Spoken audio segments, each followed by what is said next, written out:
Oh. Oh. Ouais. 3, 2, 1. Ouais, bonsoir.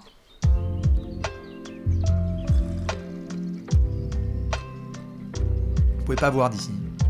Non. Oh, c'est bon.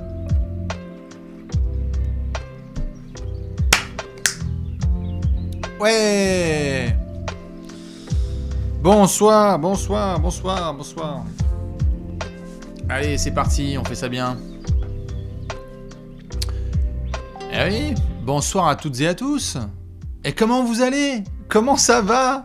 Pour bien démarrer cette semaine, le grand classique. Allez, café, tous ensemble. C'est le lundi soir à 23h. Ça y est, ça va rentrer dans les habitudes. On a été souvent à des horaires différents. C'était minuit. Ah, les anciennes se souviennent. L'époque où ça démarrait à minuit. Incroyable. Et puis bon, bah... avec le temps, tout change. Installez-vous tranquillou, j'espère que vous allez bien. Petite lampée de café protocolaire, la lampée protocolaire, hashtag lampée protocolaire. Mon enceinte qui me demande de me connecter à l'application Google Home, je t'emmerde. J'espère que vous allez bien, toutes et tous, que vous avez passé un bon week-end. Très content d'être avec toi pour mon premier aller café de la saison. What the fuck? Le premier là on approche des playoffs, ça veut dire qu'il y a des gens qui commencent à être en feu, très bien. Que ce soit votre première, votre dernière, ou bien votre 150e. Je vous laisse vous installer tranquillement, j'espère que vous allez bien. Salut Bernabix, salut Team Throne, salut plein de gens qui sont là, on va faire comme d'hab. Il y a un gros menu de résumé de l'actu que j'ai prévu avec vous. Il y aura du quiz, il y aura plein de petits débats. J'ai besoin d'avoir vos avis sur des grosses questions d'actualité. On va faire du mélange, avec un peu de trash talking, mais aussi, on va parler de blessures, malheureusement, car je le sais, vous êtes nombreux. Ah, il y en a qui commencent à balancer des villes. Tu sens, il y en a qui sont là depuis longtemps. On n'a même pas encore dit où est-ce que vous êtes. Il y en a qui mettent Madrid dans le chat. Je sens, voilà, Amiens. Bon, allez, merde, vous m'avez spoil depuis le début du truc. Où est-ce que vous êtes? Voilà, ça commence déjà à foirer mon... Salut Vapad. A déjà à foirer mon début. Bonsoir aux gens de Lyon, d'Annecy, de Colmar, de Toulouse. Salut aux poteaux de Sèvres, de Marseille. Marseille! Les Guadada, les Belges qui sont là, Belgique, Turin, Villefranche, Los Angeles, incroyable, Abidjan, gang, Paris 18, ceux qui sont au boulot, bonsoir, bon courage à ceux qui sont au taf, ou peut-être bonjour d'ailleurs, Lorient représente La Rochelle, Nice, Fribourg, les Arcs 2000, ça c'est bon ça, en direct du Seigneur des Anneaux et les Arcs 2000, ça n'a aucun rapport, mais hashtag Legolas, bien évidemment, bonsoir aux gens de New York, baby, en famille, il y a des gens des quatre coins du monde, de Guérande, de Suresnes, il y a des gens de Quimper, incroyable, de Nanterre, de Montpieu. Ça c'est bon. Les gens, où que vous soyez, vous n'êtes pas au taf, mais en manif. Là, non mais il n'y a pas des gens. Alors, je tiens à être très très clair tout de suite sur le début de ce live. Parce que je vous vois là. Bien évidemment, si vous manifestez à ce moment, faites attention à vous. Évidemment, si vous suivez Trash Talk depuis longtemps, vous vous doutez bien que nous n'aimons pas trop les manières de faire quand elles sont faites avec force. De là à rentrer dans un live spécial politique, non. Mais on aime bien quand c'est un peu discuté avec le peuple et pas quand c'est imposé. Ça, après, c'est chacun sa position. Vous faites ce que vous voulez. Si vous nous suivez depuis longtemps, vous savez ce qu'on en pense. Bref, du coup, on va, on va s'installer depuis la Trinité, sa mère. Il y en a qui sont à Trinité, c'est formidable. Et Tobago, tout ça, de Genève, de Tahiti, les Bordelais qui sont là. Ok. Bonsoir à toutes et à tous. On a un très très gros menu ensemble. On va continuer les grands moments du lundi soir à 23h où on se retrouve. Pour faire donc un tour de l'actu NBA, on va faire comme d'hab, revenir sur le joueur de la semaine. J'ai quelques actus à voir avec vous, deux grosses questions sur lesquelles on va pouvoir débattre. Il y aura évidemment un petit débat par la suite, vous n'êtes pas prêts. Un joli petit programme aussi des matchs à venir cette semaine. Attention, attention. Je préfère vous prévenir qu'il va y avoir des très très grosses affiches. On commence à rentrer dans le fucking money time de la saison régulière. Ça y est, les gens sont au taquet. Chaque match compte. Chaque soir, c'est une dinguerie. Regardez, rien que ce soir, Grizzlies Dallas, on va en parler tout à l'heure. Il y a plein de choses à prendre en considération. Et puis on terminera évidemment avec un gros quiz et quelques pronostics si vous êtes sages. Comme je le disais, lundi, meilleur jour de la semaine. J'espère que vous avez passé un bon week-end. Que vous faites attention à vous parce qu'en ce moment en France, c'est vrai que c'est un petit peu compliqué. Hein, donc voilà, il faut se serrer les coudes et il faut aller de l'avant. Maintenant, est-ce que je me fais un spoiler? Je vais pas me faire un spoiler, mais je pense qu'on va donner rendez-vous à la communauté ce week-end. J'en dis pas plus, il pourrait y avoir des choses de discuter sur les réseaux. Voilà, de trash talk. J'en dis pas plus, vous verrez. Mais vu que vous êtes là, vous avez l'info. Après, vous en faites ce que vous voulez. Il y a des fans de hockey ici, je vois, qui sont dans le chat. Il y en a qui me demandent comment ça va. Ça va très très bien. Très hâte de démarrer cette semaine de NBA. Ça sent bon là. Ça y est, on commence à avoir des petits trucs. Là, je vais vous les montrer évidemment avec le classement. On commence à rentrer dans le vrai money time. Hein. Je vous le mets juste ici pour tout de suite démarrer l'émission. Nous sommes dans la conférence Est où Milwaukee caracole en tête, où Philadelphie est en très très grande forme. On va reparler des Sixers, 8 victoires de suite. Vous voyez le W8 ici, hein, bientôt W9 pour celles et ceux qui aiment se défoncer le crâne à coups d'émissions nullissimes. Voilà, on a aussi Boston qui essaye de se raccrocher au wagon. Attention, peut-être qu'on va se projeter sur des demi-finales Philadelphie-Boston. Si les deux équipes assurent, ça serait vraiment à suivre de très très près. On aura évidemment par la suite des très gros matchs. Attention, il y a du Cavs-Nets, si je dis pas de bêtises, en termes de rencontres cette semaine. Il y a aussi Miami qui va affronter Brooklyn. Peut-être que je dis de la merde sur Cavs-Nets, mais il y a un Nets-Heat, je crois que j'ai noté. Il y a un Heat-Knicks aussi, dont on va reparler dans quelques minutes. Atlanta, Toronto et Chicago qui sont à la bataille. Attention, Atlanta, ça perd contre San Antonio, ça fait de la grosse merde. Et ensuite, ça se demande si ça va bien jouer sous Quinn Snyder. On va devoir vérifier tout ça dans les prochains jours. Bonjour de Tokyo, bonsoir à ceux qui me rejoignent maintenant en direct de Tokyo. Je parle évidemment du fin fond de la conférence Est, puisque pour certaines équipes c'est déjà terminé. On parle des Pistons et des Hornets. La question est de savoir s'ils vont avoir le pire bilan de toute la NBA. Ça fait longtemps que j'étais pas venu sur un café. Bisous Bastien, salut Penalty, j'ai pas vu d'autres pseudos, mais salut à ceux qui sont de passage. Dans la conférence Ouest, qu'est-ce qui se passe là, Denver là? Oh, on se reprend, hein, Denver. Hein. C'était bien ce dimanche soir, mais en ce moment, c'est un petit peu moite-moite. 50% de résultats sur les 10 derniers matchs. Vous le voyez juste ici. Oh, il y a des gens même du Kosovo dans le chat. Incroyable. Hello des US. Incroyable. Mais que font les gens? C'est incroyable, ça. Cher moi, à la base, je parle juste de NBA dans un micro. Hein. Bon. En tout cas, ça me fait plaisir que vous soyez là. Sacramento et Memphis. Alors, je ne sais pas si Simon est là.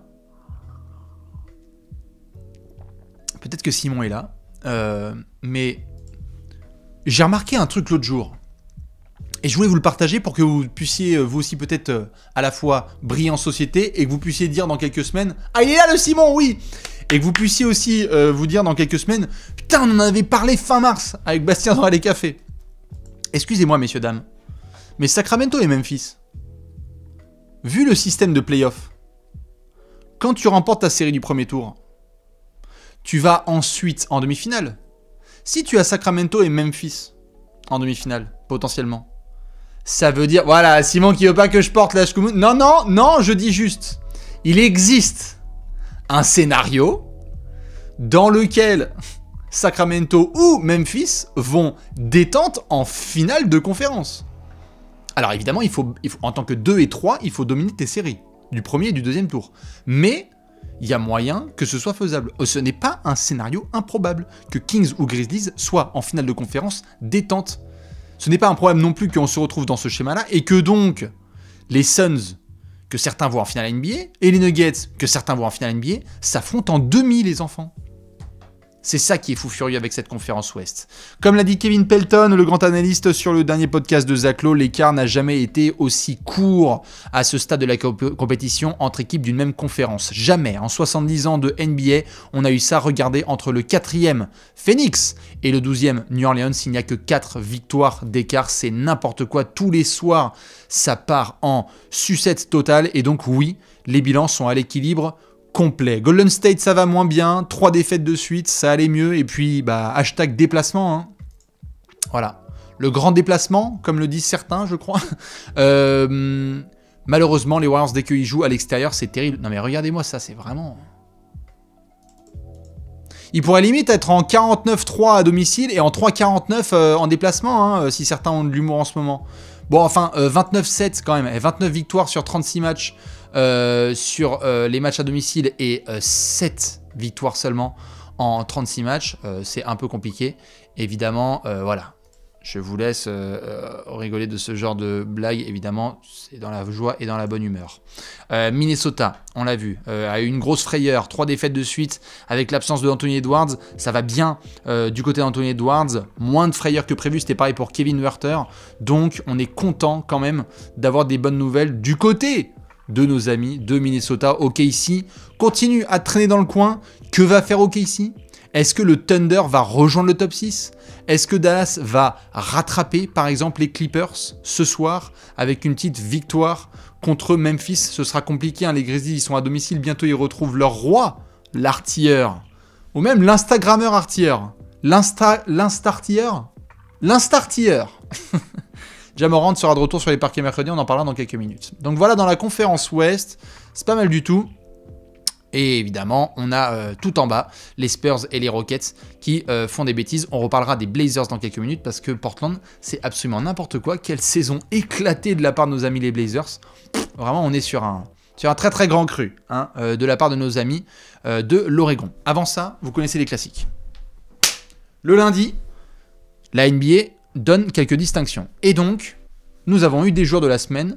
Mesdames et messieurs, que vous soyez en direct sur Allez Café ou bien en replay dans YouTube, on applaudit. Bien évidemment, les mastodontes, comment ça ? Les pivots ont disparu. Domantas Sabonis et Joel Embiid sont les joueurs de la semaine. Clap clap pour le mastodonte des Sixers, encore invaincu là depuis 8 matchs, 8 victoires de suite pour les Sixers d'un énorme Joel Embiid, 35 points, 13 rebonds, 3 contre 2 moyenne. Ça déroule pour le process pendant que monsieur Domantas Sabonis nous aligne un triple-double de moyenne parce que c'est comme ça avec les pivots en 2023. 3 victoires en 4 matchs, excellent bilan pour les Kings de notre ami Sculpteur, 23 points, 16 rebonds et 10 caviars. C'est vraiment du gros taf. Hein. Les adversaires n'étaient pas non plus extraordinaires, mais il faut faire le boulot et les Kings l'ont fait. Donc ça va très très bien pour ces deux joueurs. Je vous pose la question, est-ce qu'il y en a qui avaient ici, bonsoir à ceux qui nous rejoignent, est-ce qu'il y en a qui avaient d'autres garçons dans la compétition qui aurait pu aller les chercher, là je regarde notamment dans les bilans, un petit peu, qui avait la forme là un peu, hein, qui a fait du sale. Il y en a qui parlent de Kawhi, bon, les Clippers moyens. On m'a parlé de DeMar DeRozan. Évidemment, il y a Shai Gilgeous-Alexander qui a fait la discussion parce qu'il a lâché du gros carton, mais c'est une semaine de NBA. Donc, Shai et Kawhi auraient pu, mais les bilans n'étaient peut-être pas aussi bien, ou en tout cas pas en triple-double de moyenne. Austin Reeves, tout à fait, aurait pu être joueur de la semaine. Puis Daronne aussi aurait pu être un joueur de la semaine. En tout cas, dans la conférence Est, ça reste à Joel Embiid. Joel Embiid qui est en train de très sérieusement resserrer l'écart dans la discussion MVP. Il y a même, certains l'ont peut-être vu dans l'actu, certains sites de paris sportifs américains qui le disent. Aujourd'hui, la meilleure cote pour le trophée de MVP, c'est pour monsieur Joel Embiid. Il est passé devant Nikola Jokic. On verra, en tout cas, la tendance, elle est très très claire. Elle est en faveur du pivot camerounais, américain, français, vous en dites ce que vous voulez, mais il a la possibilité de finir le taf, et notamment dans quelques jours, avec ce grand déplacement à Denver. Si je ne dis pas de bêtises, je peux déjà vous donner rendez-vous. Attendez que je me mette ça sous les yeux. Ouais, c'est ça. Hein. Philadelphie, mesdames et messieurs, lundi prochain, lundi prochain, Allez Café, Denver Sixers. Lundi prochain, rendez-vous. Hein. On en discute ensemble, on en fait la preview, on en fait une dinguerie totale et on fait les bœufs, on vote MVP. C'est qui le meilleur, c'est qui pisse le plus loin. Voilà, on va jouer à ça sera très drôle parce que de toute façon on adore faire ce genre de jeu. Et donc on verra si monsieur Joel Embiid sera encore une fois joueur de la semaine et si les Sixers seront encore invaincus. Pour nos amis justement de Sacramento et de Philadelphie, c'est important de rappeler quel est le bilan de ces franchises, mais aussi est-ce que ça peut continuer. Donc du côté de Philadelphie, je vous montre un petit peu au niveau actu puisqu'on fait le tour. Philly, 8 victoires de suite, ils étaient à 41-22, ils ont commencé par une victoire à Milwaukee et ça a bien enchaîné. Attention, désormais pour monsieur Joel Embiid, qu'est-ce qu'il peut faire ? Il peut jouer 2 fois les Bulls.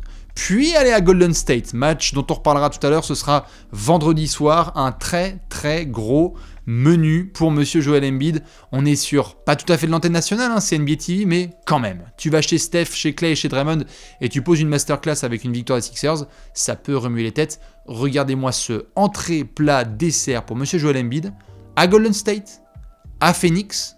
On est en back-to-back, petit repos avant d'aller à Denver pour affronter monsieur Nikola Jokic le lundi soir. Et après, ça va pas être de tout repos parce que monsieur Joel Embiid, eh bien, il rentre à la maison pour affronter Dallas de Luka Doncic et Kyrie Irving, les Raptors de son poteau Kamer, monsieur Pascal Siakam. Et ensuite, il faudra aller à Milwaukee pour affronter Giannis avant de se faire une petite preview contre Boston, Miami, Atlanta et Brooklyn. C'est un très gros menu pour nos amis de Philadelphie, mais jamais il n'y a eu une aussi belle opportunité pour Joel Embiid.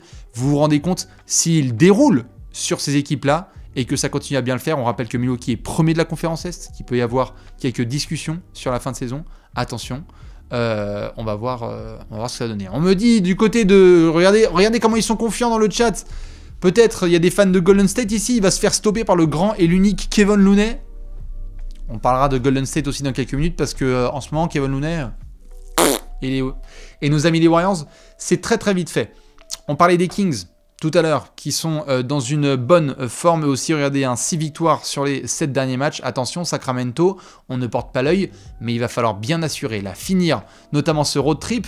Ils avaient joué à Chicago, Brooklyn et Washington. Ça finit avec un déplacement à Utah et ensuite à la maison, faire le taf, le nécessaire. Gros match ce mardi soir contre Boston, on en parlera en fin d'émission. Ensuite, réception des Suns, l'énorme duel entre Alex et Simon qui sera à 3h du matin ce vendredi soir. Et puis, on aura enfin une doublette contre Portland avant de jouer ce magnifique quatuor, Pélicans, Mavs, Warriors et Nuggets, de potentiels adversaires de playoff. Ça va être vraiment très chargé pour nos amis de Sacramento et pour Simon, que comme vous avez vu sur les réseaux sociaux, est en parfaite détente avec le fait d'affronter les Lakers ou les Warriors au premier tour des playoffs.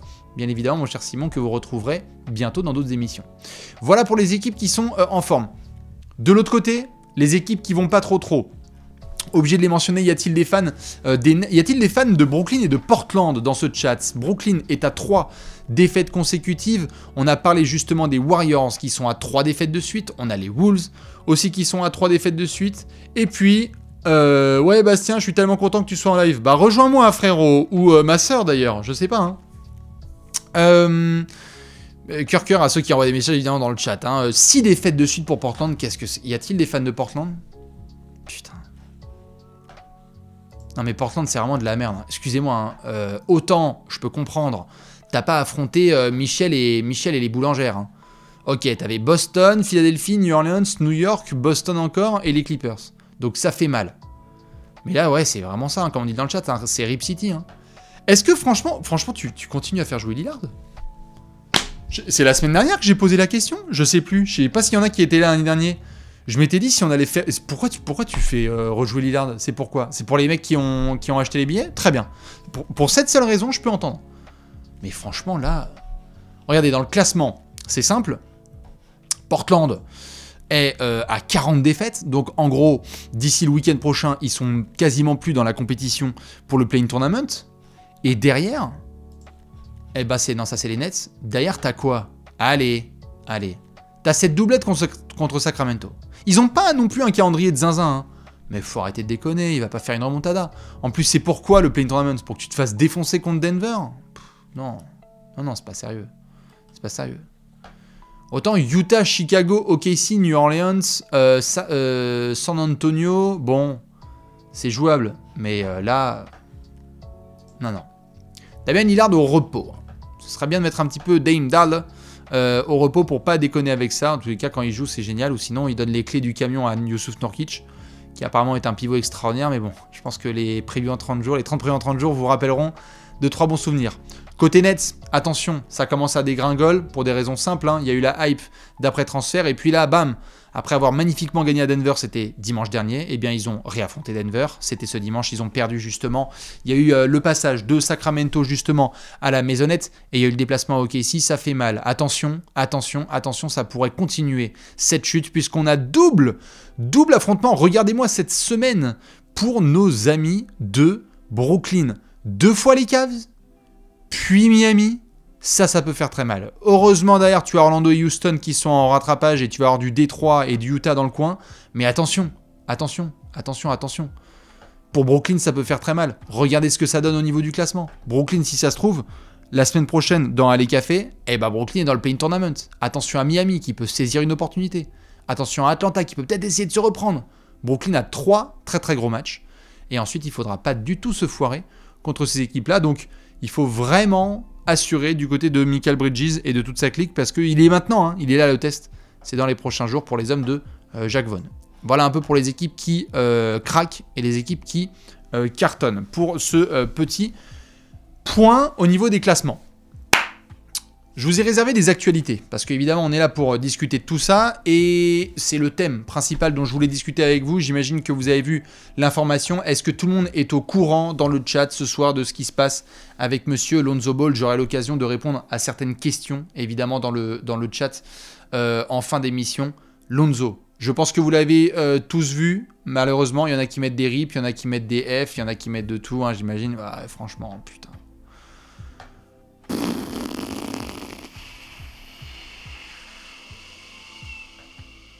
C'est le Vosges, il y a quelques jours, qui nous a balancé que voilà, il y aura une 3e opération sur son genou gauche. 3 opérations en 14 mois.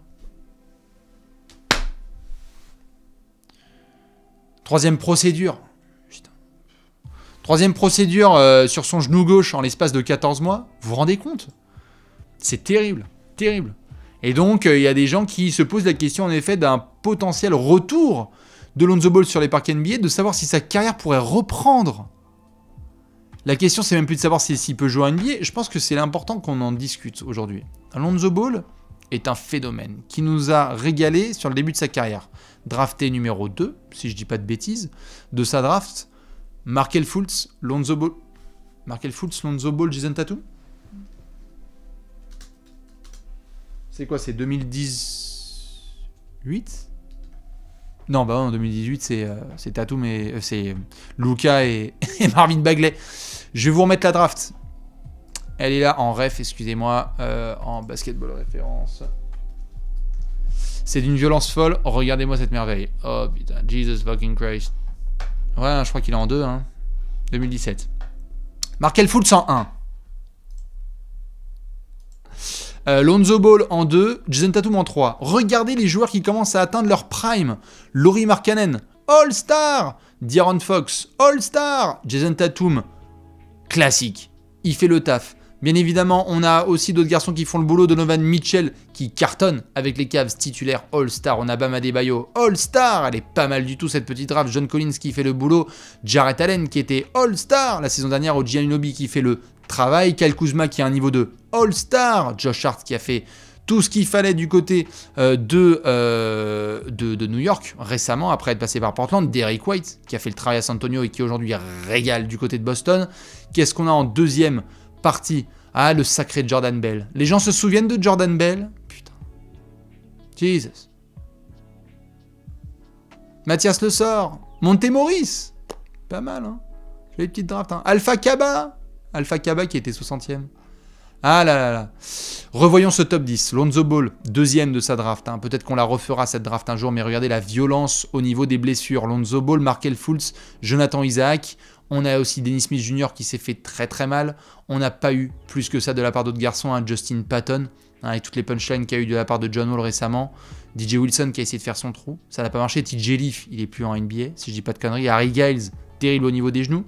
Alors que le potentiel était incroyable. Dion Brooks, excusez-moi, je l'ai laissé passer, Dion Brooks. Dion Brooks, c'est un... Ouais, Dion Brooks, bien joué. Ouais, Dion Brooks. Ah, c'était le début des masterclass du management de Memphis, Les mecs, ils ont senti un mec qui puait le Jet 27 avec le cendrier froid. Ils ont dit, on va le drafter, on va en faire notre petit ailier titulaire. Alors que Tim McMahon nous annonce à l'instant que Ja Morant s'est entraîné avec les remplaçants de Memphis et ses assistants cet après-midi. Donc le retour à venir de Ja Morant sur les terrains, ça sera bien évidemment à surveiller. C'était évidemment avec Sangun, puisque la question m'est posée dans le chat. Lonzo Ball, 2e de sa draft. Alors oui, au début, on a été un petit peu étonné. Pourquoi? Parce qu'on l'a vu débarquer chez les Lakers et on a dit OMG, il y a 36% de réussite au tir et il y a 30% à 3 points. On était là genre, non mais sérieux, il va jamais rentrer un shoot à 3 points. Il en prenait 6, il a rentré 30%. Il n'était pas assez agressif vers le panier. Saison rookie, bon, 10 points, 7 rebonds, 7 passes de moyenne. Ok, on voit la polyvalence, mais c'est peut-être pas un numéro 2 de draft. Et puis, petit à petit, on va faire baisser la hype et on va faire monter la jauge de travail. On arrête la télé-réalité avec la mélo, avec la VAR et toutes ces conneries. On se concentre sur le taf, sur le parquet. Qu'est-ce qui va se passer? Il y a la deuxième saison de Lonzo Ball avec les Lakers. Mais très très vite, vu que ça ne marche pas, on va aller du côté de New Orleans. C'est le fameux transfert, souvenez-vous, d'Anthony Davis, où il y a du Lonzo Ball en échange, il y a du Josh Hart, il y a du Brandon Ingram. Hein. C'était vraiment le gros package envoyé pour ajouter Anthony Davis aux côtés de LeBron James.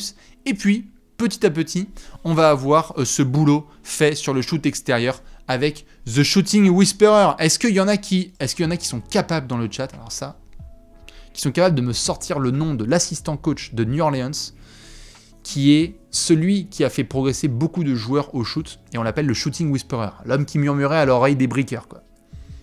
Alors là, on va voir s'il y en a. Bon, vous pouvez taper Lonzo Ball Coaching Shooting sur Google et vous avez la réponse. Hein. Je me demandais s'il y avait 2-3 experts. Non, pas The Little Shooter. Oui, Frank Vision, enfin en gros Frank Vinson, exactement, Fred Vinson, magnifique. C'est Monsieur Vinson. Non, Chip Engeland. Bravo à ceux qui ont dit Chip Engeland. Chip Engeland, on l'avait vu du côté de San Antonio. Et là, Chip Engeland, il est pas au OKC. Je veux bien que les gens vérifient, mais je crois que Chip Engeland, il était du côté d'OKC et qu'il a bien bossé avec Lugensdort, Josh Giddey et compagnie. Ouais, si, c'est confirmé. Je crois que Chip Engeland, pour ceux qui ne l'ont pas, c'est Tony Parker au niveau du shoot. C'est Kawhi Leonard au niveau du shoot. C'est d'autres garçons aussi qui ont bien travaillé avec lui. Ouais, il est à OKC. Très très grosse recrue, très très discrète. Bref, j'en reviens à mes moutons, ou plus précisément à mes pélicans. Le Dr Shot, exactement, Fred Vinson, qui était du côté de New Orleans et qui a fait travailler Lonzo Ball. Regardez-moi ça. On est passé à 38% à 3 points, avec près de 8 tentatives. On est même monté sur ce tout début là, lorsqu'il signe son contrat d'agent libre à Chicago. On est passé à 42% à 3 points en prenant 7 tirs par match. C'était oufissime. 13 points, 5 rebonds et 5 passes, mais au-delà des chiffres, on a cette aisance.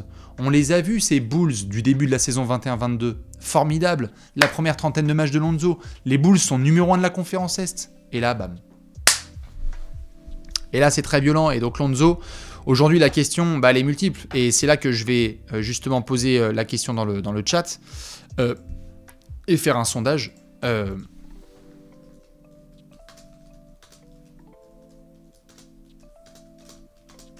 Je pense qu'elle est un peu violente, mais il faut la poser. Parce qu'on a besoin de l'avis du peuple. Lonzo Ball va-t-il rejouer en NBA? Oui, non. Tout simple. Tout simple. Moi, je pense que oui, mais je veux bien l'avis du peuple, comme d'habitude. Est-ce qu'il va rejouer? Putain, oui, c'est vrai que j'ai pas réglé ça. Oui, on est d'accord, quand même. On va pas commencer à dire OMG, ça y est, c'est terminé. Je vais voir les résultats pendant ce temps-là. Oui, les gens, quand même, disent... il y en a 20% qui disent non. Hein. Il y a 20% de gens qui disent qu'il va jamais rejouer en NBA. Hein. Après, c'est plus à son niveau. Et c'est là qu'en effet, il va y avoir quelques comparaisons qui vont être faites. Tout de suite, il y a des gens qui ont parlé notamment de Brandon Roy ou d'autres garçons qui se sont fait très très mal. Ce cas Lonzo Ball, c'est très spécifique. J'ai pas énormément, en fouillant un petit peu d'exemples de gens qui ont fait ça. Je crois que ceux qui ont été mentionnés, c'est notamment Jason Richardson, ancien très très grand dunker qui était passé par Golden State, par Phoenix, par Orlando, par pas mal de franchises. Jason Richardson, il avait la même histoire de cartilage. Il était revenu, mais il était plus revenu du tout pareil. Donc pour Lonzo, je pense qu'il va quand même rejouer. Hein, voilà, tout à fait. C'est ça la démocratie. C'est un excellent timing pour rappeler ça. Je donne la parole au peuple. Je sens que si je continue sur cette pente, ce live va être banni. Je sais pas pourquoi. Alors que Didier Deschamps annonce Kylian Mbappé comme nouveau capitaine. Formidable. La démocratie en France, ouais, ça y est. Ça y est, ça va sévir. Il faut que j'utilise des noms de code. Voilà. Bon, au moins, vous n'avez pas essayé de me troller en faisant un vote genre 50,7 et 49,3. 79% d'entre vous, pensent que Lonzo Ball va rejouer en NBA. Oui, je pense aussi qu'il va rejouer en NBA, mais c'est quand même très compliqué pour lui parce que on est sur une blessure très dure. Il n'a que 25 ans, Lonzo Ball, et il a signé ce contrat à Chicago pour représenter l'avenir. Moi, ce qui me fait surtout peur, c'est par rapport à la suite du projet Bulls. Parce que tout était construit parfaitement. Lonzo à la main, Zach LaVine, tu défends pas, t'attaques, démarre DeRozan, Patrick Williams et Nico Vucevic.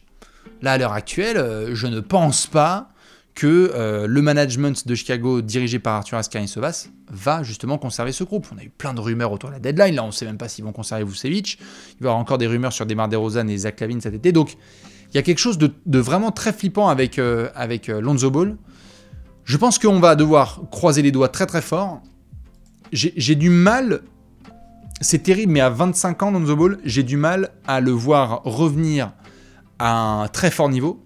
Je pense que là, on va tous peut-être se rejoindre, c'est que aujourd'hui, avec ce qu'il est en train de passer, je pense qu'on peut mettre un terme définitif à l'histoire de potentiel qu'il y avait avec Lonzo Ball. Je sais pas si vous voyez, merci Wargeeks pour le sub.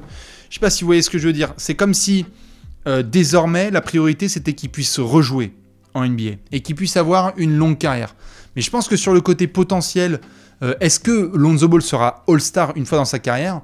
Moi, j'ai envie d'affirmer non. Et alors, si c'est clippé et que ça ressort dans 5 ans et qu'il a réussi, mais c'est incroyable. C'est incroyable. Mais je crois que si déjà, il peut faire une carrière, ne serait-ce que de... Comme Grant Hill, hein, s'il peut faire une carrière ne serait-ce que de 10, 12 ans, même 13, 14 ans, en NBA, en étant un meneur, même ne serait-ce qu'un meneur backup, intelligent comme il est, en étant bon défenseur, malin, à rentrer ses 3 points, moi je pense qu'il peut, et il peut faire une vraie carrière. Mais de là à être un meneur titulaire hyper athlétique, je crois que ça va être tendu. Voilà, qu'il puisse jouer avec son frère, par exemple, avec Lamelo. Let's go. On va voir s'il peut faire une... Voilà, Ricky Rubio, certains sortent l'exemple de Ricky Rubio. Peut-être qu'on va voir. Ricky s'était fait très très mal en début de carrière. Ça l'a flingué par rapport à son développement potentiel. Mais ça a quand même été un très très grand meneur qui a été MVP de championnat du monde et tout. De championnat du monde Ricky Rubio, il est MVP du championnat du monde, non? On craque contre l'Argentine après avoir battu les États-Unis en 2019. C'est pas Ricky Rubio qui est MVP? Je crois que c'était... Ouais, si, ouais. C'était Ricky Rubio qui était MVP, ouais, tout à fait, cet incroyable mondial. Bref, Lonzo Ball, on va croiser les doigts, mais c'est vraiment très très compliqué, et je pense que... Je sais pas s'il y a des fans des Bulls qui sont dans le chat, mais il y a une forme, de vraie tristesse, parce que ça n'a pas été un mauvais gars, quoi. C'est pas un gars qui a... Salut à ceux qui nous rejoignent. C'est pas un gars qui a fait n'importe quoi, qui était dans les histoires à la con de TMZ. Il est arrivé avec beaucoup de pression sur ses épaules, avec un papa qui hurlait dans tous les sens. Et je trouve qu'il avait réussi à prendre une voie assez belle, qui n'était pas dirigée par Insta ou des faits divers ou quoi que ce soit. C'était vraiment une belle petite route. On verra ce que ça va donner dans tous les cas pour monsieur Lonzo Ball. Ça, c'était la première actu dont on devait évidemment discuter parce que c'est vraiment... ça fait mal, quoi. La deuxième actu de la semaine dont je voulais discuter avec vous, vous savez qu'on aime bien faire du trash talking. LOL, on s'appelle trash talk. Vous avez été certainement nombreux à voir ceci. Cette action, lors de la dernière défaite de Golden State contre Memphis, et de notre cher Klay Thompson, qui était sur le banc et qui rappelait à Dillon Brooks et au banc de Memphis qu'il a 4 bagues de champion. Je vous laisse regarder encore une fois comment il a fait ce geste, puisqu'il était sûrement 1, 2, 3, 4, voilà, il le montre, et 1, 2, 3, 4, pendant que Steph se dit « What the fuck, qu'est-ce que je fous là? Encore un match de perdu, on se croit tout pour permis », et il y a eu de la déclaration ensuite, que je vous remets ici, qui était rapportée par plusieurs médias, et Bleacher Report l'a bien ramené de la part de monsieur Evan Barnes. Dillon Brooks disait de son côté, bon, je pense que je possède pas mal de logements immobiliers dans la tête des copains qui sont à San Francisco. Vous connaissez l'expression, poser des meubles, payer son PEL dans la tête des gens. On avait vu du Embiid qui avait fait ça avec des Drummond, avec d'autres garçons. Est-ce que Dillon Brooks est dans la tête des gars de Golden State? J'ai l'impression que oui. Klay Thompson a dit derrière, lorsqu'il va prendre sa retraite, je pense que personne ne reparlera une seule fois de Dillon Brooks dans leur vie. Moi, ma question, en fait, c'est... Vous savez qu'on aime bien noter le trash talking. Sur 10. Ou sur 20, ou sur 1000. Mais quelle note vous donnez à ce qu'a fait Klay Thompson? Parce que moi, j'ai un avis très très clair. Et ça peut être très tendu d'utiliser... Voilà, ouais, je le sentais. Et je pense qu'on est d'accord. Je trouve que c'est... On est d'accord, c'est un peu forcé quand même de la part de Clay. Je veux dire par là, quand tu l'utilises, comme notamment il l'avait fait, je crois que c'était contre Phoenix. C'était contre Phoenix, hein, lorsqu'il y avait des petites galères avec Devin Booker. C'était au début de saison contre Phoenix. Je crois qu'il y avait un petit peu ces histoires et qu'il avait sorti ces histoires de bagues, 4, etc.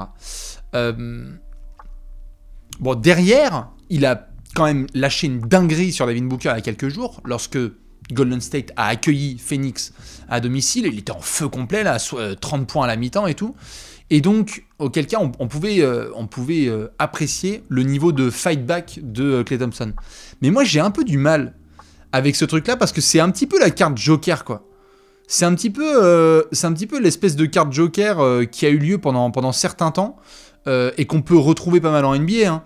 Les fans des Spurs, moi, vous connaissez mon affinité pour cette franchise, il y a certains fans qui, pendant un moment, ont utilisé le fait d'avoir gagné 5 titres sur les 12 dernières années. Oui, il y a eu un moment où il y a eu une dynastie. Maintenant, il faut arrêter de se reposer là-dessus, et tu peux pas non plus juste regarder dans le rétroviseur et te dire bah c'est bon, j'en ai 5, donc j'ai le droit de fermer ta gueule. Non, faut bien choisir son timing. Les fans des Cavs, je me suis pris la tête avec eux littéralement entre 2017 et 2019, parce que quoi qu'il arrivait, ils avaient remporté le titre de 2016, et je dis bien plutôt des fans des Cavs, plutôt que les fans des Cavs, excusez-moi pour mon erreur, mais je me suis embrouillé avec certains, parce que c'était comme si il suffisait de dire t'as gagné le titre de 2016, donc du coup tu peux fermer la gueule de tout le monde. Et c'est ça qui est un peu compliqué, quoi. C'est que tu peux pas non plus l'utiliser à toutes les sauces.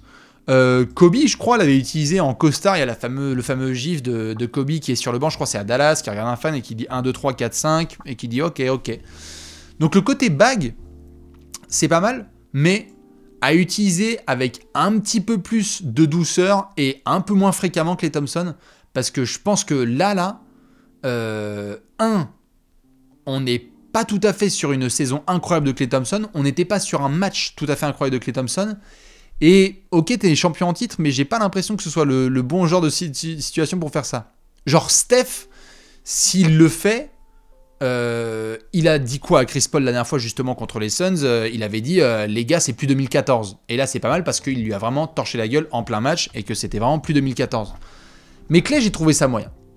Je trouvais ça moyen, et tout ce qu'il y a comme discours en ce moment autour de Memphis Golden State, au-delà de Ja Morant, moi je le vois là, il y a eu un Memphis Golden State là récemment où les tensions sont hyper élevées, parce qu'on a l'impression que si on va critiquer Golden State, c'est genre on est pro Dillon Brooks, et si on critique Dillon Brooks, c'est qu'on va être suceur de Golden State. Bon, ça c'est Twitter, c'est comme d'hab. Mais moi ce qui me dérange du coup, c'est que Dillon Brooks, moi en tant que fan de trash talking, il y a certains aspects que je respecte énormément de sa part. Le mec fait chier, le mec rentre dans leur tête. Les fans des Warriors, certains fans des Warriors n'en peuvent plus de Dillon Brooks. Alors il y a des choses que j'excuse pas. Il a pris 35 000 $ d'amende récemment, Dillon Brooks, parce que il pousse un caméraman, il s'en bat les couilles, et du coup il l'aide même pas à se relever. Et tu vois que le geste était pas très très cool, de manière... Enfin l'intention était pas bonne. Mais franchement, je trouve que... Enfin je sais pas ce que vous en pensez de Dillon Brooks. Je veux voir un petit peu... Voilà, il y en a qui disent non, juste il fatigue ce bouffon. Mais tu sens qu'en fait, il commence à pas mal rentrer dans la tête. S'il commence à avoir du dirty play, moi je peux comprendre qu'à ce moment-là, ça rend ouf. Qu'on l'aime pas, moi non plus, je l'aime pas, hein, Dillon Brooks. C'est un gars qui vous atteint en fait. Mais c'est pas non plus anodin que Memphis ait des bons résultats et qu'il soit là-dedans. Parce que c'est indéniable que le taf qu'il fait défensivement est énorme. Alors après, il croque comme jamais et il se prend pour Kobe dans sa tête. Mais franchement, attention à cet équilibre. Attention à Klay Thompson qui est champion en titre avec les Warriors et qui peut pas abuser juste du 4 bags, alors que Dillon Brooks, si ça se trouve, oui, on n'en parlera pas autant. Mais s'il y a bien un mec qui va être étiqueté s'il y a la chute des Warriors, ce sera plutôt Dillon. Et s'il y a Draymond, par exemple, qui part cet été... Dillon, ce sera le premier à dire genre, bah voilà, j'ai cassé le groupe. Et s'il fait ça, il va avoir une faille dans San Francisco, parce que il va les rendre ouf. Donc attention, tout ce qu'on veut évidemment, c'est une confrontation en playoff. C'est possible là cette affaire? Il faudrait qu'il soit 6ème Golden State, c'est ça, ouais. Il faudrait que Memphis soit deuxième et que Golden State sorte du play-in. Et alors là, c'est la fin du monde. Si Memphis est deuxième et que Golden State sort septième du play-in, on a un premier tour. On a un premier tour, Memphis-Golden State. Et alors là... Parce que soit Memphis sort Golden State au premier tour des playoffs alors qu'ils sont en back-to-back, soit Golden State sort Memphis alors qu'ils sont deuxième de l'Ouest et qu'ils ont clap-back, mais alors toute la saison, quoi. Là, franchement, ce serait exceptionnel. C'est très très possible. Bon, après, il existe aussi un scénario où en effet Golden State affronte Sacramento et alors là, ça, du côté des Kings et de Simon, ça peut faire mal. Ah, l'expérience, tout ça. Et puis les déplacements sont pas énormes. Là, tu prends ton minivan, tu y es dans 2 heures. Donc bref, Monsieur Klay Thompson, à surveiller. Avant de rentrer sur une autre grosse question de la semaine, je voulais juste vous ouvrir vos agendas. Parce que vous le savez, dans ce Allez Café du lundi, on regarde un petit peu l'actualité de ce qui s'est passé récemment. Après, je vais pouvoir répondre à certaines de vos questions. Mais... vous le savez aussi, la semaine de NBA va démarrer dès ce soir, et donc j'aime bien regarder le programme avec vous, notamment pour donner à certaines et certains l'occasion de noter dans leur petit agenda des grands rendez-vous. Notez-le bien, ouvrez vos oreilles et ouvrez vos yeux évidemment pour vous régaler. Qu'est-ce qu'on va avoir cette semaine? Évidemment, ce soir, on a un très très gros Grizzlies-Mavs. Si je ne dis pas de bêtises, Luka Doncic ne joue pas, qu'il y a une incertitude, certes, sur Kyrie Irving, mais on aura quand même un gros match. Attention, vous le voyez avec cette bataille qu'entre Memphis et Dallas, ça joue très très fort. Ça, ce sera ce soir. Ensuite, le mardi soir, qu'est-ce que j'ai noté? On a un Kings-Celtics. Oui, Kyrie est là, Kyrie est in, magnifique. Merci le chat, vous êtes des amours, je vous aime fort. De toute façon, c'est le chat qui a toujours raison. La démocratie a très souvent... Pardon, j'arrête. Sacramento qui reçoit Boston, ce sera mardi soir à 3h du matin. Est-ce que vous y croyez ça, cette phrase? Un énormissime Kings-Celtics. Alors, bon, Boston, voilà, hein, mais, mais du côté de Sacramento, ça va être le feu. Vous vous rendez compte? Entre le top 3 et top 3 de chaque conférence. Ça, ce sera ce mardi soir, évidemment, à surveiller à 3h du matin. Je rappelle qu'on profite cette semaine, dernière semaine, hein, avant la bascule, samedi prochain, à l'heure d'été. Hein. En France, on en profite encore un peu. Là, jusqu'à samedi soir, on sera encore sur ce petit décalage américain. Et puis, à partir de dimanche prochain, hein, les matchs ne commenceront plus à minuit, mais à 1h du matin. Donc, nous avons ça le mardi soir. Et évidemment, ce Nets-Cavs, tout à fait important, car comme je vous l'ai dit, Nets-Cavs, regardez, ça se joue à pas grand-chose. Hein. On a peut-être la pression des Knicks sur les Cavs, on a peut-être les Nets qui vont donner envie aux Heat de revenir au classement. Ça, ce sera très très fort. Et le OKC Clippers, regardez-moi ça, OKC Clippers. De toute façon, tous les soirs, ça va être dingue. Hein. Les Clippers sont 5e, OKC est 8e. Donc ça se note très très fort. Ce sera ce mardi soir. Le mercredi, mesdames et messieurs, est-ce que vous aimez la sueur de la conférence Est? Est-ce que vous aimez... Ah, magnifique, merci. Clem qui dit que Bastien, juste pour revenir à Lonzo, il vient d'avoir son opération. Il y a un tweet de Daniel Greenberg. Je vais aller regarder ça tout de suite. Si vous aimez la conférence Est, si vous aimez le fight, si vous aimez Pat Riley, il y a un petit hit Knicks juste ici à minuit et demi.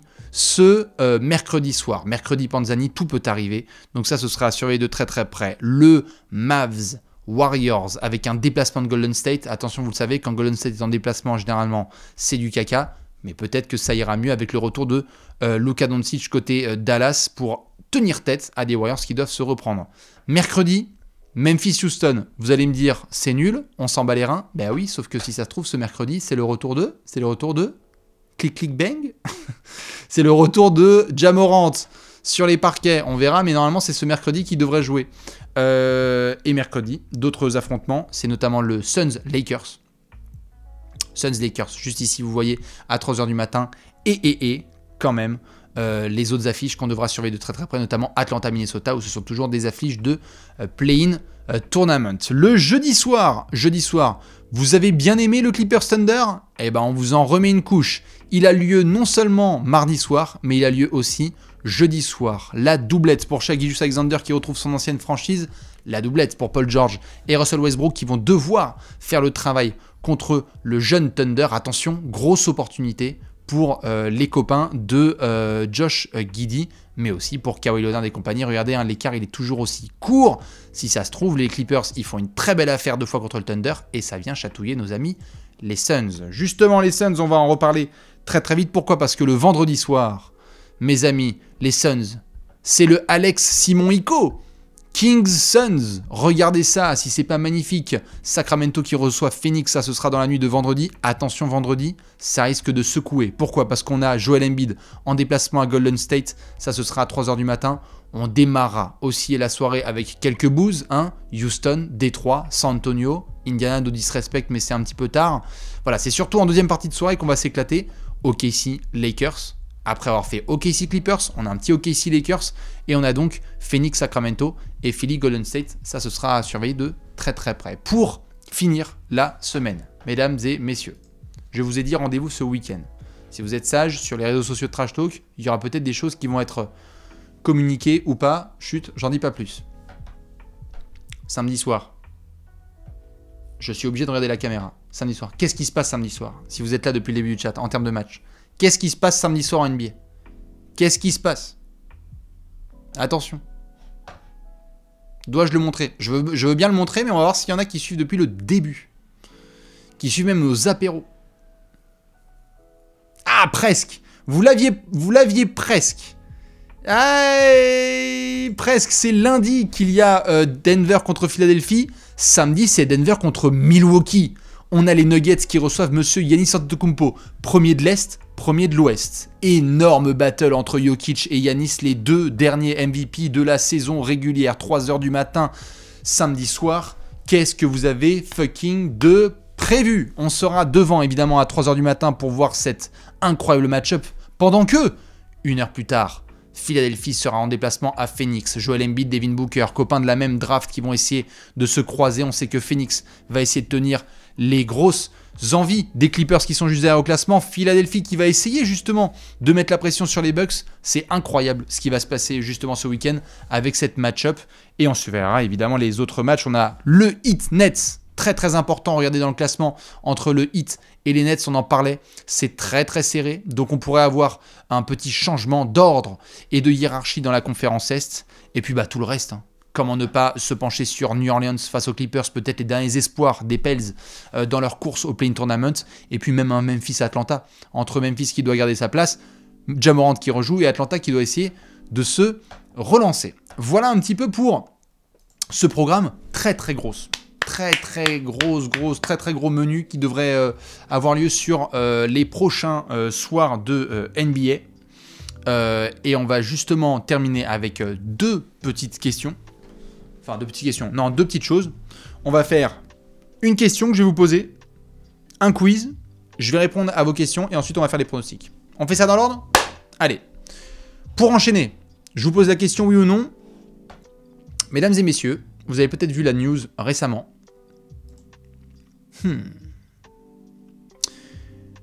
Ma question, elle est simple. On a vu que Michael Jordan va peut-être revendre ses parts, notamment à certains actionnaires, multi-actionnaires. Hein. Il y en a qui sont notamment du côté d'Atlanta. Ma question est la suivante. Est-ce que Michael Jordan va définitivement quitter la NBA? Alors vous allez me dire, quoi? Comment ça?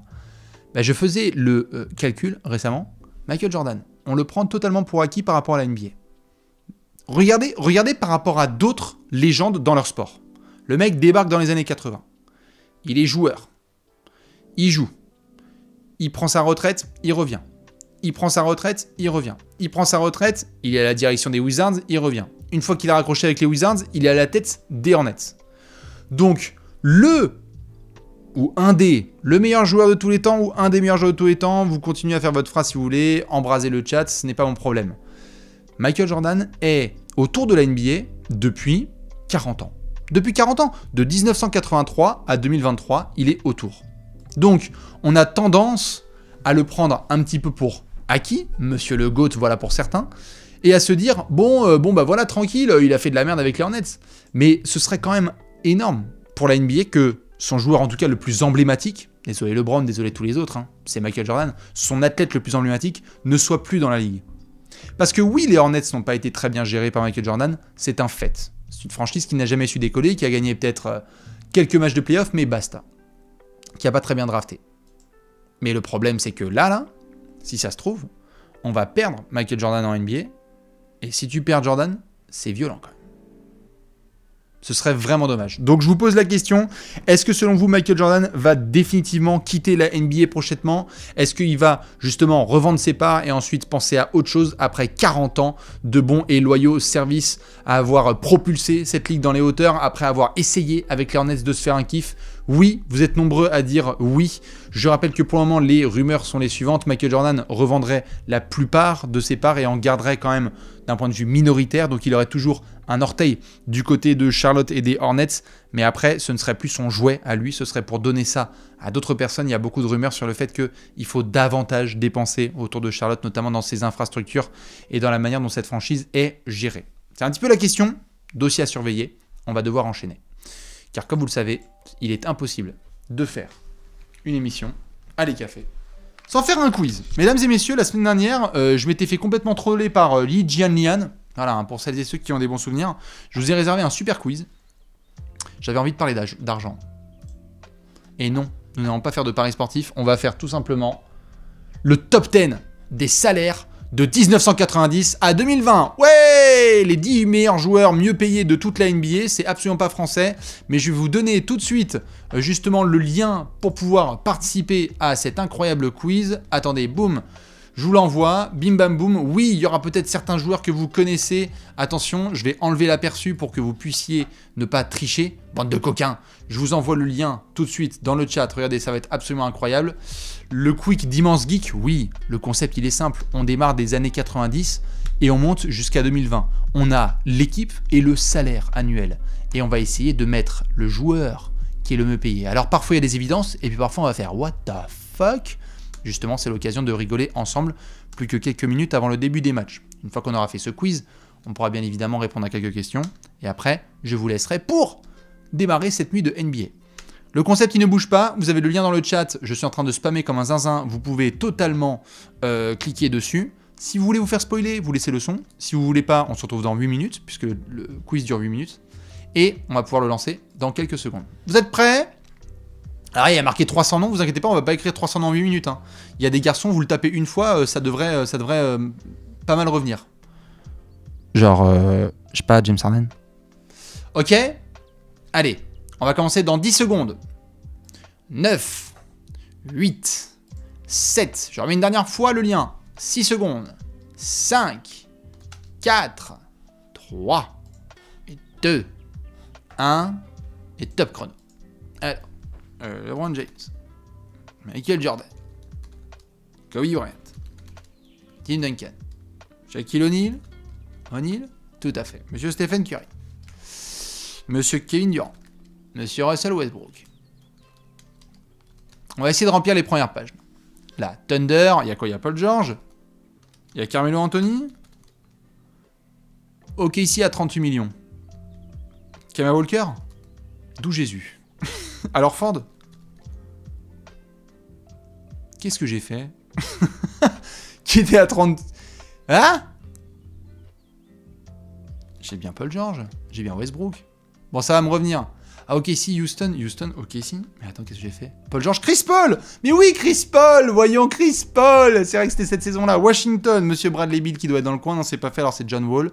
Voilà, magnifique. Détroit, 34 millions. Qu'est-ce que c'est que ce merdier?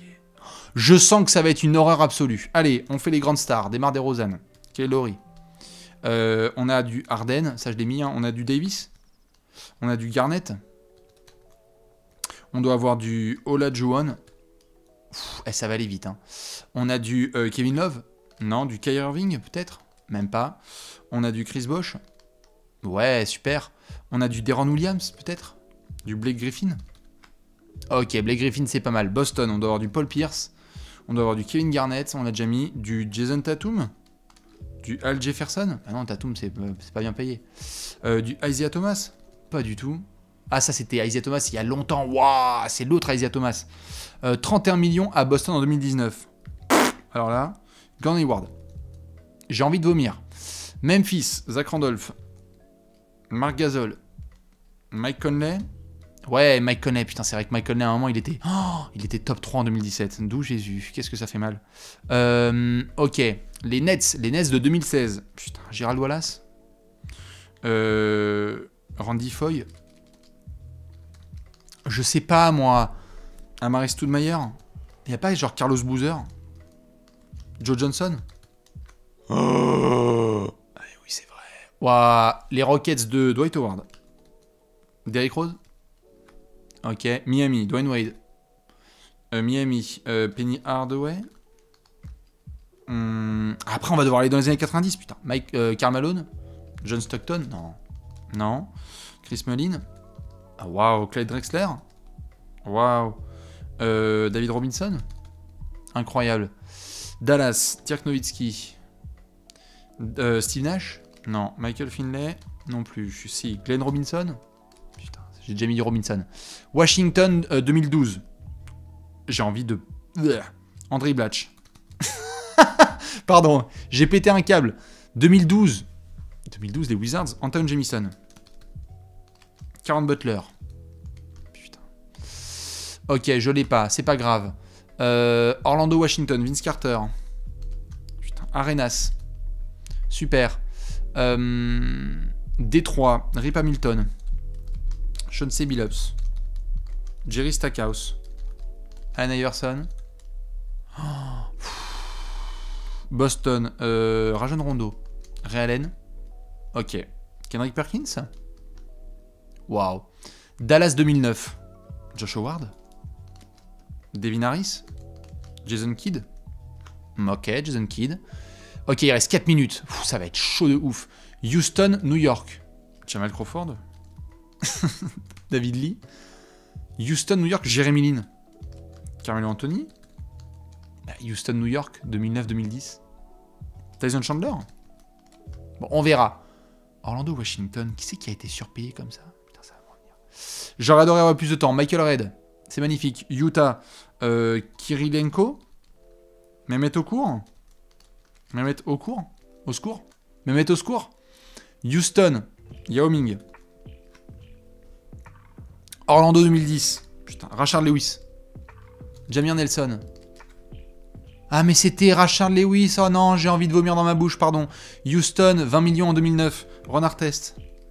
Non. Shane Battier. Non plus. Luis Scola. Désolé, c'est nul. 2005. Mais ça va beaucoup trop vite, hein. McGrady, Vince Carter. Raphaël Alston, n'importe quoi. Houston 2005. Houston 2005, les frères. Il y a T-Mac. Il y a qui, Stevie Francis. Cutino Mobley. Mais je sais pas, moi. Marbury. Jérôme James. Portland. Sabonis. Oh non. Non, non. Portland. J'ai mis Zach Randolph. Jermaine O'Neal. J'ai déjà mis. Al Harrington. Non plus. Comment ils étaient surpayés les Knicks là à l'époque, là, 2004 là? Qu'est-ce que c'est que ce merdier? Orlando 2003, Grant Hill. Comment ça, Orlando 2003, c'est pas lui? Non mais là je peux pas les frères là. Qui c'est qui est surpayé comme ça? Putain. Non non, c'est trop violent. Allez, je regarde quand même là dans les années 90-91. Bernard King. What? Patrick Ewing. Ok. Philly, Charles Barkley. Putain, Charles Barkley, il était payé 3 millions, il était top 3 de la NBA. Ça a changé, hein. Le football, il a changé, hein. Cleveland, Brad Daugherty. Non, Mark Price. Putain, c'est pas Mark Price, c'est Ron Harper. C'est pas grave. Larry Bird, il était payé, ouais, 7 millions, incroyable. Robert Parrish, super. Les Lakers de James Worthy. De Karim Abdul-Jabbar. Non plus. De AC Green. Oh, AC Green, c'était le deuxième meilleur joueur payé de la NBA. J'ai envie de mourir. Sean Kemp. Gary Payton. R.C. Hawkins. Non plus. Washington 96. Chris Webber. Détroit 96. Putain, qu'est-ce que tu veux... Isaiah Thomas. Alan Houston. Waouh. Ah mais oui, c'est Allen Houston qui était vachement bien payé. 1 minute, il m'en reste 50. Ouais, bien sûr, ouais. Et puis mes doigts, c'est quoi? C'est des Mikado. Je fais comment, moi? C'est des malades. Eddie Jones. Ah non, je sais pas, moi. René Sekali. Mais non. Mais je fais comment, moi? 92-93, les Lakers, Vlad Divac.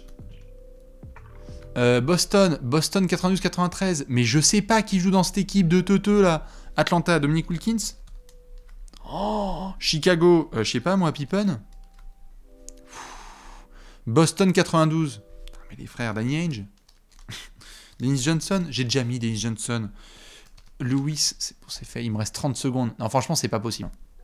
Nick Anderson. Derrick Coleman. Oh putain. Franchement, c'est hardcore. Je sais pas où vous êtes, vous, mais alors, franchement. Putain, Denver 2018, frère. C'est pas Jokic, c'est Jamal Murray déjà. Ty Lawson. Kenneth Farid. Putain. Bon.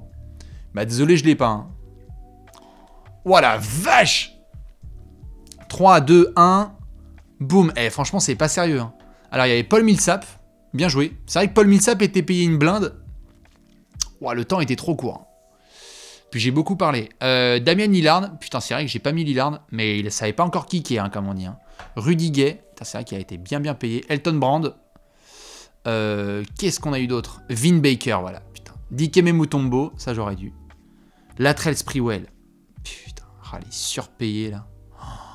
Voilà, vache. Sharif Abdourahim, ok. Alonzo Mourning, j'ai abusé. Mutombo, putain, je pensais pas qu'il avait été. Mutombo, il s'est mis bien. Après, il a redistribué, donc c'est cool, mais Mutombo, à chaque fois, il est top 10. Hein. L'agent de Mutombo, il a fait salaud. Hein. Wow. Detlef Schrempf, d'accord. Danny Manning, Joe Dumars, j'aurais dû. Benoît Benjamin, voilà, hein, pour celles et ceux qui veulent de la culture G aujourd'hui. Benoît Benjamin, magnifique. Hein, qui a sorti un single, Benoît Benjamin, le fameux. Donc voilà, pourquoi je fais ce quiz aussi? Pour vous dire, évidemment, que en 92, hein, c'était il y a 30 ans, Larry Bird était le joueur le mieux payé de NBA et c'était 7 millions de dollars. Voilà, bon, évidemment, tout était différent, hein, la baguette n'était pas à 2 €. Voilà, autre époque, hein, on payait en francs, dites-vous. C'est quand même extraordinaire. Donc si vous avez fait plus de 200, c'est formidable. Si vous ne l'avez pas fait, soyez pas déçus. C'était un chrono ultra court. Reggie Miller était à 3 millions et c'était un top 5. Hein. NJN, c'est quoi cette franchise? C'est les New Jersey Nets. Et sur ce, justement, j'ai fait combien? 260? Ouais, pas mal. J'aurais pu faire mieux. Et sur ce, je peux vous remettre une dernière fois le lien du quiz, voilà, puisque c'est demandé dans le chat. Et je vais prendre maintenant quelques questions, parce qu'après les matchs, ils vont commencer. Hein. Tac, voilà, je vous mets le lien. Hop. Je prends quelques questions là dans le chat. Tant que la souris, elle barre pas en couille. Excusez-moi. Hop là. Comme ça, après, je vais devoir vous rejoindre, parce que... Enfin, de vous rejoindre sur Twitter. Je prends quelques questions. Qui tu vois champion aujourd'hui? Les Milwaukee Bucks. Ton pick TTFL, je crois que j'ai mis Jalen Brunson. Comment tu vas? Ça va très bien. J'ai très hâte d'être la fin de semaine. Vous allez voir pourquoi. Un prono pour ce soir? Oui, c'est vrai. J'ai pas fait les pronos des matchs. Indiana va battre Charlotte. Philadelphie va battre Chicago. New York va battre Minnesota. Golden State doit battre Houston. Putain, en déplacement. Oh. Memphis va battre Dallas. Et Sacramento va battre Utah. Classique. Knicks Cavs au premier tour, ton pronostic? On en fera les previews totales avec Alex, mais Knicks Cavs, Cavs. J'adore les Knicks, hein, bête de série, hein, ça va être long et tout, mais Cavs quand même. Avantage du terrain, plus de stars, voilà. Je pense. Est-ce qu'on fera bientôt un quiz meilleur marqueur de Pro A? Oui, bien sûr. Le MVP de ce soir, Julius Randle. C'est quand le retour de KD, on devrait avoir des évaluations là d'ici quelques jours, des nouvelles évaluations sur sa cheville. Les Suns doivent en donner avant la fin du mois, pardon. Et on verra. Mais il n'y a pas de rush du côté de Phoenix. Hein. Ils vont faire ça en temps et en heure.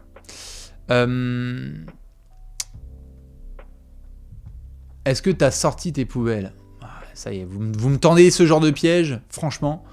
Est-ce que tu aimes les endives au jambon? Bon, je vois que clairement, on a atteint un niveau de la soirée.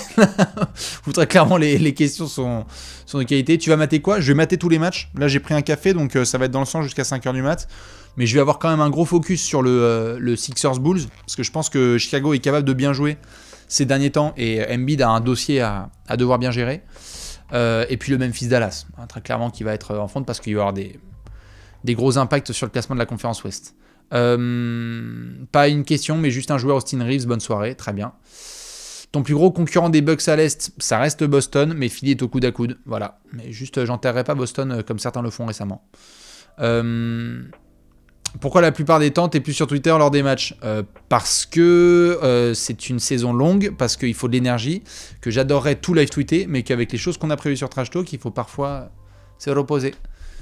Et puis il faut surtout être debout à 8h du matin pour discuter et mettre en place plein de choses. Donc voilà, moi j'adorerais être toutes les nuits sur Twitter, mais...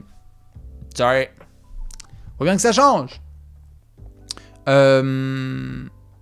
Est-ce que tu penses que Ja se fout de notre gueule et va refaire des problèmes? Je pense qu'on est loin d'en avoir terminé avec les problèmes, mais je pense que ce sera... Il s'est pris un bon coup de pression là, donc je suis pas sûr. Ton MVP à ce jour, j'en parlerai la semaine prochaine dans mon livre, bien évidemment. Allez, encore 2-3 questions et après je vous laisse.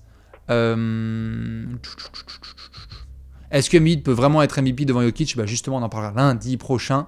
On va voir. Est-ce que vous allez refaire des vidéos pour les 10 ans de Trash Talk? La première était super. Oui, on va essayer d'en rediscuter. On a été pris par beaucoup de taf là, donc on va essayer de s'y repencher. Mais évidemment, ça fait partie des questions qu'on a. Mais il y a beaucoup de choses qui vont arriver là, avec les playoffs, la draft de Wemby, la loterie et tout.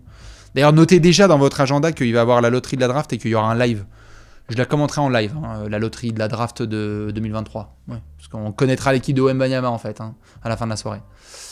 Des news sur Zion? Non, pas trop. Est-ce que OKC est le poil à gratter du play-in, voire des playoffs? Oui, potentiellement.